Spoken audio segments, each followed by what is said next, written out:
नमस्कार दोस्तों, मेरा नाम है विजय कुमार। आप देख रहे हैं कॉमिक्स पिटारा चैनल को। तो चलिए दोस्तों, तुलसी कॉमिक्स के इस शानदार स्टोरी को शुरू करते हैं, जिसका नाम है नीली पहाड़ी का किला। तो आप देख सकते हैं इसका कवर पृष्ठ जो कि कुछ इस तरह का है। तो चलिए इसकी शानदार स्टोरी को शुरू करते हैं। नीली पहाड़ी के विचित्र किले में महामंडलेश्वर नाम का एक वृद्ध तपस्वी अनेक चमत्कारिक सिद्धियों का जानकार था। उसके 3 शिष्य थे, भस्मांकुर, अघोरानंद और काल भैरव। उसने तीनों को 3 तरह की शक्तियों से मंडित किया था। उनमें से भस्मांकुर को अग्नि मंत्र, अघोरानंद को मायावी कमंडल और काल भैरव को तांत्रिक शक्तियां प्रदान की थी। एक बार भस्मांकुर किसी जंगल से गुजर रहा था कि रात हो गई और वो रास्ता भटक गया। इन जंगली जानवरों से अपने बचाव का मुझे कोई रास्ता खोजना चाहिए। भस्मांकुर ने कुछ लकड़ियां एकत्र की और एक मंत्र पढ़कर जैसे ही अपना हाथ लकड़ियों की ओर किया कि आग जल उठी। ये जानवर अब मेरे नज़दीक नहीं आएंगे। ये अग्नि उन्हें दूर रखेगी। सुबह होने पर ही मार्ग खोजूंगा। परिवार के लोग चिंतित होंगे। भस्मांकुर की इस लीला को इस जंगल में रहने वाला निशिकांतम नाम का एक राक्षस छिपकर देख रहा था। कमाल है, इस तपस्वी ने बिना चिंगारी के अग्नि जला ली। अवश्य इसे कोई मंत्र सिद्ध है, पूछना चाहिए। प्रणाम तपस्वी महाराज। आयुष्मान वत्स, तुम कौन हो? महाराज, मेरा नाम निशिकांतम है। मैं इसी जंगल में रहता हूँ। आपको यहाँ अग्नि जलाकर बैठे देखकर मुझे आश्चर्य हो रहा है।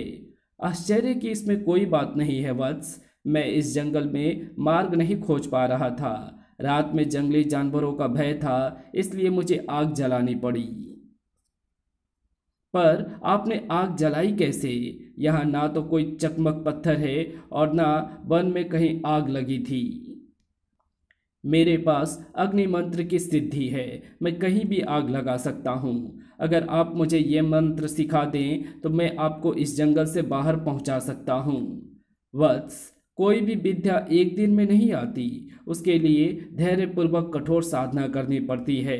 फिर आप मुझे भी कठोर साधना का मार्ग बताइए। मैं इस विद्या को सिद्ध करना चाहता हूँ। इसके लिए तुम्हें किसी नदी के किनारे खड़े होकर सूर्यदेव की लगातार उपासना करनी होगी। वे ही प्रसन्न होकर तुम्हें ये मंत्र दे सकते हैं। मैं सूर्यदेव को अवश्य प्रसन्न करूंगा महाराज। चलिए आपको जंगल के बाहर पहुंचा दूं। ईश्वर तुम्हारी मनोकामना पूरी करे वत्स। राक्षस ने भस्मांकुर को छोड़कर अग्नि मंत्र की प्राप्ति के लिए घोर तपस्या प्रारंभ कर दी। लेकिन जब काफी दिनों तक भी सूर्यदेव राक्षस से प्रसन्न नहीं हुए तो वो बौखला गया। मैं इतने दिन से सूर्य की उपासना कर रहा हूँ, पर वो प्रसन्न ही नहीं होता। आखिर मैं कब तक भूखा प्यासा मरता रहूं?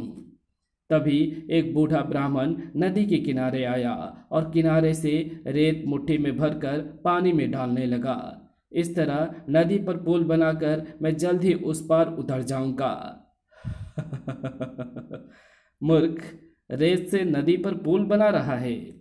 इसमें हंसने की क्या बात है असुरराज। जब साधना पूरी किए बिना तुम अग्नि मंत्र की प्राप्ति की कामना कर सकते हो तो मैं इस नदी पर रेत का पुल क्यों नहीं बना सकता? ये ठीक कहता है, पर इसे ये कैसे मालूम कि मैं अग्नि मंत्र के लिए तपस्या कर रहा था? ये जरूर कोई पहुंचा हुआ ब्राह्मण है। तुम किस सोच में पड़ गए? अगर तुम मेरा एक काम कर दो तो मैं तुम्हें अग्नि मंत्र प्राप्त करने का आसान रास्ता बता सकता हूँ। कैसा काम? यहाँ से थोड़ी दूर पर एक भयानक जंगल है। उस जंगल के पार एक गांव में भस्मांकुर नामक तपस्वी अपने परिवार के साथ रहता है। अगर तुम उसकी पुत्र वधू वत्सला को उठा लाओ तो वो तुम्हें अग्नि मंत्र का रहस्य बताने के लिए मजबूर हो जाएगा। उस तपस्वी को मैं जानता हूँ। अगर मैंने ऐसा किया तो वो मुझे भस्म कर देगा। फिर मैं तुम्हें दूसरा उपाय बताता हूँ, मेरे साथ आओ। ब्राह्मण राक्षस को लेकर जंगल के बीच एक पुराने कुएं के पास पहुंचा। वो देखो, उस कुएं में अंधेरी रात में एक अत्यंत क्रोधित तपस्वी गिर पड़ा है। उसके पास एक जादुई कमंडल है। जादुई कमंडल? हाँ, उस जादुई कमंडल को अगर तुम किसी तरह मुझे ला कर दे दो तो मैं तुम्हें अमर कर दूंगा। फिर किसी भी अग्नि का प्रभाव तुम्हारे ऊपर नहीं पड़ सकेगा। ठीक है, आप यहीं रुके, मैं देखता हूँ। कुएं के पास पहुंचकर राक्षस ने नीचे झांका। हे असुरराज, मुझे बाहर निकालो। अंधेरे के कारण मैं इसमें गिर पड़ा हूँ। तुम्हारा बड़ा उपकार होगा। क्यों निकालूं? तुम्हें बाहर निकालने से मुझे क्या लाभ होगा? अगर तुम मुझे बाहर निकालोगे तो मैं ये कमंडल तुम्हें दे दूंगा। इसमें शेर का मंत्र सिंचित खून भरा है। इसे पीकर तुम अमर हो जाओगे और अपनी मर्जी से आकाश में उड़कर जा सकोगे। क्यों झूठ बोलते हो तपस्वी महाराज? अगर इस कमंडल में इतनी शक्ति है तो तुम खुद उड़कर बाहर क्यों नहीं आ जाते? हे असुरराज, जब तक मैं जल के भीतर खड़ा हूँ तब तक मेरी शक्तियाँ सीमित है। ये कमंडल भी मेरा आदेश नहीं मानता। अगर मैं तुम्हें बाहर निकाल दूं तो क्या तुम ये कमंडल मुझे दे दोगे? वचन देते हो? मैं वचन देता हूँ। राक्षस ने तत्काल एक पतला पेड़ जड़ से उखाड़ा। हूँ। राक्षस निशिकांतम ने पेड़ को कुएं में लटकाया और तपस्वी को ऊपर खींचा। इससे पहले कि ये राक्षस कमंडल को तपस्वी से ले ले, मुझे उसे प्राप्त करना होगा। आओ, जल्दी से ऊपर आ जाओ। पर तपस्वी जैसे ही ऊपर आया, अरे अब कोई मुझे नहीं मार सकता। अग्नि मंत्र भी मुझे भस्म नहीं कर सकता। अरे तू कौन है? तूने ये क्या किया? खबरदार, एक कदम भी आगे बढ़ाया तो मैं तुझे खत्म कर दूंगा। मेरा नाम काल भैरव है। धोखेबाज, ये कमंडल मुझे दे। इस कमंडल को पाने के लिए ही मैंने ये रूप बनाया था। अब ये कमंडल काल भैरव तांत्रिक से कोई नहीं छीन सकता। मैं तेरे को जिंदा नहीं छोड़ूंगा दोस्त। चल, अब जल्दी से इस कमंडल में कैद हो जा। दूसरे ही क्षण राक्षस धुआं बनकर कमंडल में समाने लगा। भस्मांकुर, अब तुझे भी देखूंगा तुम मुझसे कैसे जीतता है। मैं आ रहा हूं भस्मांकुर। जंगल पार करके तांत्रिक काल भैरव तपस्वी भस्मांकुर के द्वार पर जा पहुंचा। अलख निरंजन। भीतर यज्ञ वेदी पर भस्मांकुर अपने पुत्र भास्कर और उसकी पत्नी वत्सला के साथ यज्ञ कर रहा था। जरा देखो बेटी, द्वार पर शायद कोई याचक आया है, उसे भिक्षा दे आओ। जी पिताजी। तुम फिर चले आए यहाँ? हाँ, इस बार तुझे साथ लेकर जाऊंगा। तत्काल, स्वामी बचाओ इस दुष्ट तांत्रिक से, मुझे बचाओ। सीधी तरह चल वरना भस्म कर दूंगा। वत्सला की चीख पुकार पर भस्मांकुर और उसका बेटा भास्कर दोनों चौंक कर उठ खड़े हुए। ये लो, वत्सला बेटी की पुकार है। ये तो वत्सला बेटी की पुकार है भास्कर। जी पिताजी, मैं देखता हूँ। दोनों पिता और पुत्र दौड़कर घर से बाहर आए। बचाओ! घबराओ मत प्रिय, मैं आ रहा हूँ। रुक जाओ बेटा, इस वक्त हम उसका कुछ नहीं बिगाड़ सकते। जादुई कमंडल उसके पास है। किंतु भास्कर पिता के रोकने पर भी नहीं रुका। दुष्ट काल भैरव, मैं तेरे को जिंदा नहीं छोड़ूंगा। उधर यज्ञ वेदी पर भस्मांकुर ने अपनी जटा से एक बाल नोचा। काल भैरव, तूने दोस्ती में दगा की है, मैं तुझे कभी क्षमा नहीं करूंगा। कृपया सामने आ। कृत्या सामने आ। दूसरे ही क्षण कृत्या आपको प्रणाम करता है स्वामी, क्या आज्ञा है? कृत्या, वो दुष्ट काल भैरव मेरी पुत्र वधु को उठाकर ले गया है। मेरा बेटा भी उसके पीछे गया है, उनकी रक्षा कर। कृत्या तत्काल अंतर्धान हो गई। हे सूर्यदेव, यदि मैंने मन वचन और कर्म से आपकी उपासना की है तो मेरे पुत्र और पुत्र वधु की रक्षा करना। काल भैरव वत्सला को लेकर एक भयानक किले पर उतरा।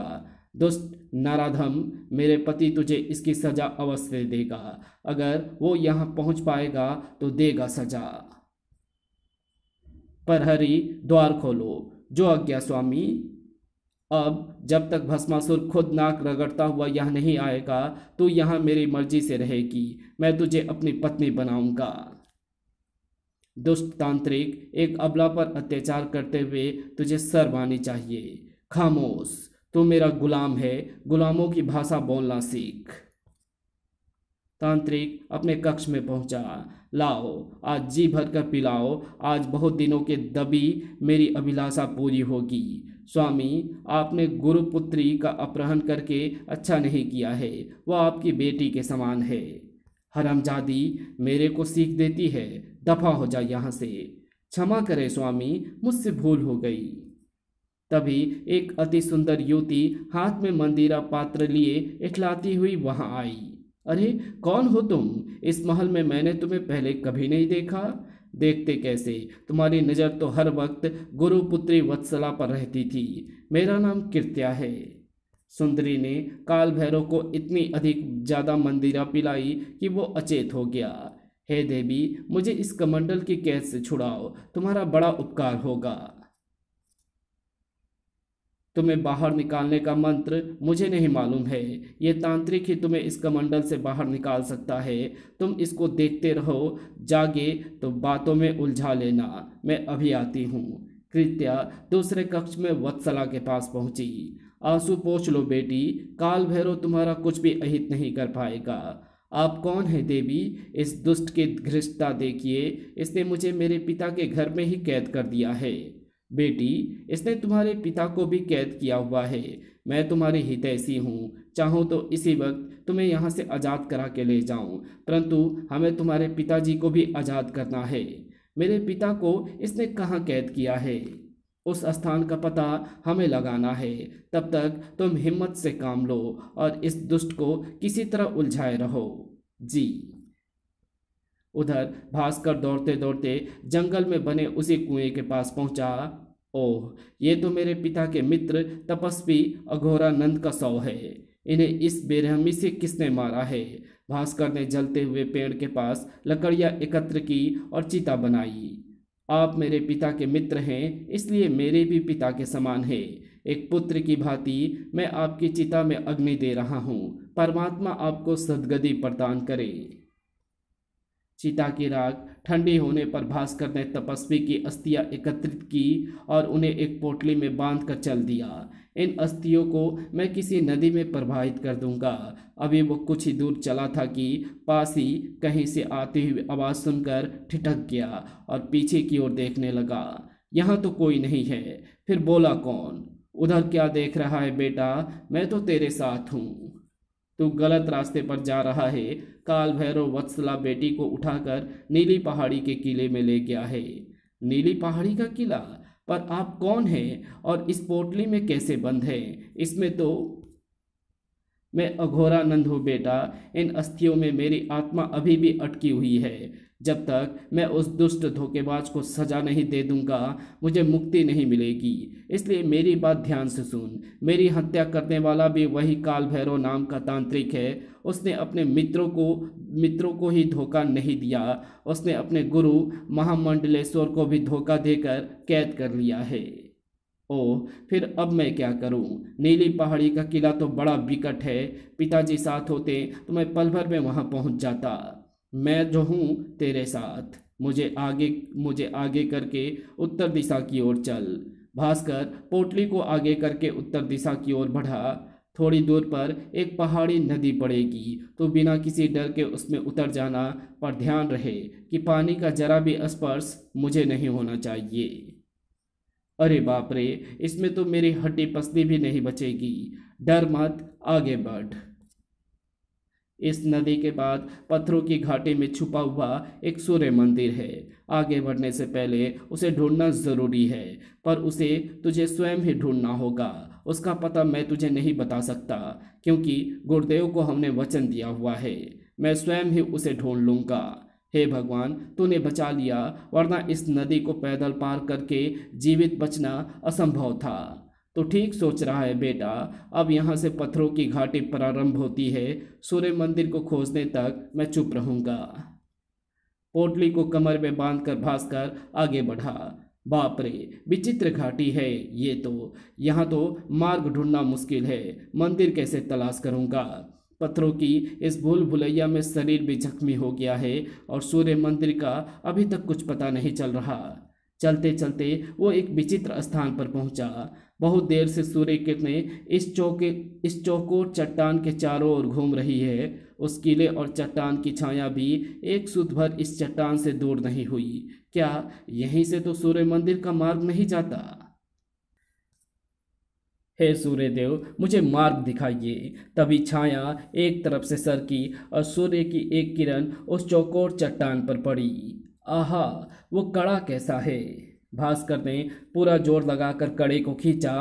हो ना हो यही सूर्य मंदिर को जाने का मार्ग है।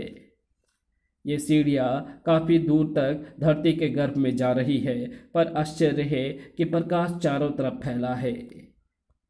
अरे, यहाँ तो मेरे पिताश्री भी मौजूद हैं। बेटा भास्कर, गुरुदेव महामंडलेश्वर की मूर्ति के सम्मुख ये हम तीनों शिष्यों की मूर्तियाँ हैं। इन्हें वत्सला ने बनाया था।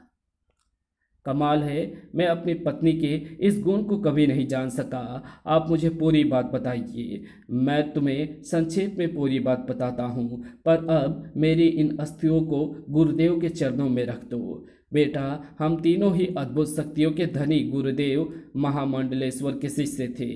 उन्होंने हमें अद्भुत शक्ति को सिद्ध करना सिखाया था। एक दिन, वाह बेटी, तुमने बड़ी सजीव मूर्तियों का निर्माण किया है, पर अपनी इस कला का बखान अपने मुंह से कभी मत करना, वरना अहंकारी कहलाओगी।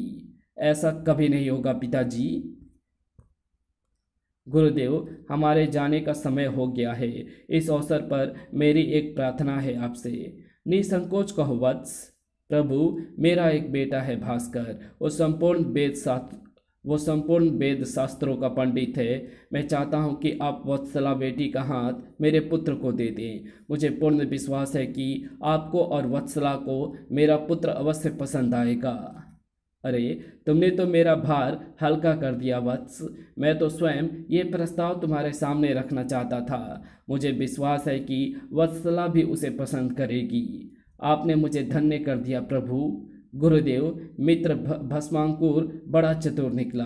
अग्नि मंत्र की सिद्धि के साथ साथ माँ सरस्वती की कला पर भी इसने अधिकार कर लिया। गुरुदेव, इसे आपका अद्भुत शक्ति संपन्न कमंडल प्राप्त हुआ है, फिर भी इसे ईर्ष्या हो रही है। नहीं बेटा, ईर्ष्या कैसी?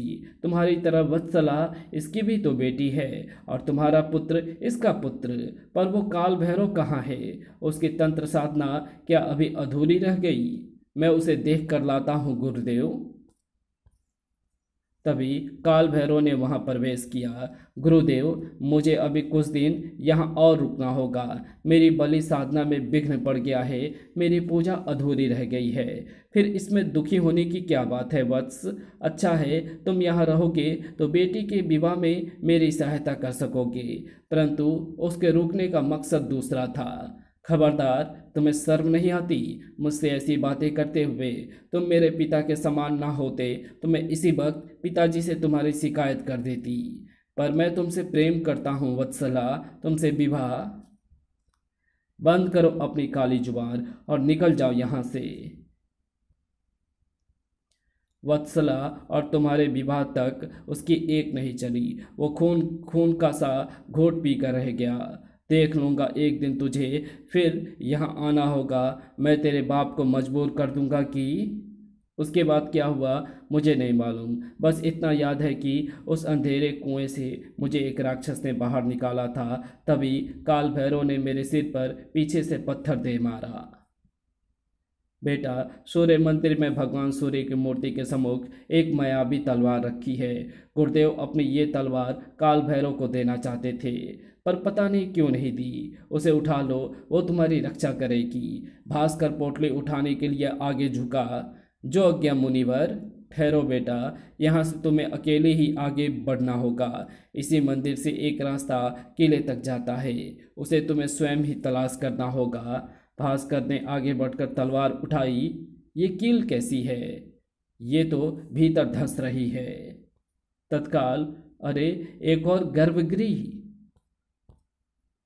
भास्कर नीचे उतरा। बड़ी विचित्र जगह है। काली सीढ़ियों पर पैर पड़ते ही गोल खंभा उल्टा घूमने लगा और मूर्ति का चबूतरा फिर अपनी जगह पर वापस आने लगा। लगता है किले तक पहुंचने का यही गुप्त मार्ग है। दूसरी ओर काल भैरव नशे में झूमता हुआ वत्सला के पास पहुंचा। अब मुझसे और अधिक इंतजार नहीं होता प्रिय, आओ मेरे पास आओ। जब तक तुम मेरे पिता से मुझे नहीं मिलवाओगे मैं तुम्हारी कोई बात नहीं मानूंगी। अगर मैं तुम्हारे पिता से तुम्हें मिलवा दूं तो क्या तुम मेरी बात मानोगी? फिर क्यों नहीं मानूंगी, पर पहले तुम मुझे उनसे मिलवाओ तो। फिर आओ मेरे साथ। अरे मेरा हाथ तो छोड़ो। काल भैरव वत्सला को लेकर महाकाली के मंदिर में पहुंचा। अगर तूने मेरी बात नहीं मानी तो कसम महाकाली की तुझे इसके सामने बलि चढ़ा दूंगा। तभी कृत्या ने वहां प्रवेश किया। अरे तुम यहाँ हो प्रिय, मैं तुम्हें कब से खोज रही हूँ। तुम यहाँ क्यों आई हो? मुझे एक ज़रूरी काम से जाना है, जाओ यहाँ से। वाह, मुझे छोड़कर तुम इस लड़की के साथ जा रहे हो? ये मुझसे अधिक सुंदर तो नहीं है। छोड़ो मेरा हाथ। सहसा कृत्या ने अपनी असली रूप उसे दिखाया। हाथ पकड़कर कैसे छोड़ दो प्रिय? तो ये है तेरा असली रूप। छोड़ मुझे दुष्टा। स्वामी मुझे बाहर निकालिए, मैं इस राक्षसी को चुटकियों में मसल दूंगा। ये ठीक कहता है, मेरा आदेश ये नहीं टाल सकता। चल बाहर निकल और इस दुष्टा राक्षसी को खत्म कर दे, नहीं कमंडल मुझे दे। कमंडल से बाहर आकर राक्षस निशिकांतम कृत्या पर झपटा। मेरे स्वामी के रास्ते से हट जा वरना खत्म कर दूंगा। अबे जा भूनगे, अभी चखाती हूं तुझे मजा। कृत्या से उलझने का परिणाम है ये। तुम मेरे साथ आ। उफ। काल भैरव वत्सला को खींचता हुआ दीवार में बने रास्ते में जा खड़ा हुआ। अब तुम दोनों इसी पिंजड़े में लड़ते रहो, मेरा हाथ तो छोड़ो। उधर भास्कर हाँफता हाँफता पूरी सीढ़ियाँ चढ़कर एक कक्ष में पहुंचा। अरे ये तो काली का मंदिर है, पर ये दोनों कौन है? तपस्वी भस्मांकुर का बेटा भास्कर, हमें इस मायावी पिंजरे से मुक्त करो भास्कर। पर तुम हो कौन? मैं कृत्या हूँ तुम्हारे पिता भस्मांकुर के अग्नि मंत्र की शक्ति। मैं तुम्हारी सहायता के लिए ही यहाँ आई थी। और मैं निशिकांतम नामक असुर हूँ युवक, तुम्हारे पिता के आशीर्वाद से अग्नि मंत्र की सिद्धि के लिए घर से निकला था और तुम दोनों ही यहाँ आकर फंस गए। कमंडल के मायावी शक्ति हमसे ज़्यादा शक्तिशाली थी। मैं भी उसी के वशीभूत होकर तब असहाय हो गया था। कमंडल? कैसा कमंडल? काल भैरव का कमंडल। वो वत्सला को लेकर अभी अभी इस दीवार में समा गया है। जल्दी करो युवक, अन्यथा वो दूर निकल जाएगा। दूसरे ही पल भास्कर ने तलवार का वार पिंजड़े पर किया। पिंजड़े से बाहर आकर, रुको, ये इस तरह नहीं टूटेगी। मैं इस पर गुरुदेव की तलवार का वार करता हूँ। टनाक! आह! वो इसी रास्ते से गया है, मैं उसे जिंदा नहीं छोड़ूंगा। आओ। अरे ये तो वही स्वर्ण मंदिर है जहाँ मेरा विवाह संपन्न हुआ था। स्वर्ण मंदिर में जब तक वत्सला मेरी नहीं होगी मैं तुझे आज़ाद नहीं कर सकता। मुझे इस दुष्ट से बचाइए पिताजी। नीच काल भैरव, तू शिष्य होने के नाम पर कलंक है। मेरी पुत्री को छोड़ दे वरना जल्द ही तेरा सर्वनाश हो जाएगा। जब तक ये कमंडल मेरे पास है तब तक अग्नि मंत्र भी मेरा अहित नहीं कर सकता। लेकिन गुरुदेव की ये मायावी तलवार तेरे इस कमंडल के टुकड़े टुकड़े कर सकती है। अगले ही पल दोनों टकराएं। मैं तुझे जीवित नहीं छोड़ूंगा। हाँ, मुझसे टकराने का अंजाम देख। सर छपाक, मैं तुझे भस्म कर दूंगी। हिस। तुम इससे इस तरह नहीं जीत सकते बेटा। महामंडलेश्वर ने वत्सला को तरकीब बताई। बेटी तुम फौरन पानी में कूद जाओ, पानी में इस कमंडल की शक्ति छीन हो जाएगी। ये तुम्हारे पीछे पानी में जरूर आएगा। दूसरे ही क्षण छपाक, पानी में से निकलने से पहले उसे खत्म कर दो। छपाक। भास्कर तत्काल पानी में कूदकर काल भैरव के पास पहुंचा। खबरदार, उसे हाथ लगाया तो हाथ काट डालूंगा। ले मर। काल भैरव के मरते ही भास्कर ने वत्सला के अचेत शरीर को पानी से बाहर निकाला। ये अचेत हो गई है पिताजी, चिंता की कोई बात नहीं है, ये अभी होश में आ जाएगी। उसी दिन गुरुदेव, मुझे इन्हें अपने साथ ले जाने की आज्ञा दीजिए। अवश्य, शीघ्र जाओ, भस्मांकुर इनके लिए चिंतित होगा। पर गुरुदेव, जब तक अग्नि मंत्र मुझे सिद्धि नहीं हो जाएगा, मैं यहाँ से जाने वाला नहीं हूँ। मुझे प्रसन्नता होगी वत्स, यहाँ अकेले रहते हुए मैं भी ऊब गया था। और इसी के साथ ये कहानी यहीं समाप्त होती है। तो आपको ये वीडियो कैसी लगी? अगर आपको ये वीडियो अच्छी लगी हो तो इस वीडियो को लाइक शेयर कमेंट ज़रूर कर देना। चैनल पर नए हो तो चैनल को सब्सक्राइब कर ऑल नोटिफिकेशन को सेलेक्ट ज़रूर कर लेना। Thanks for watching my video.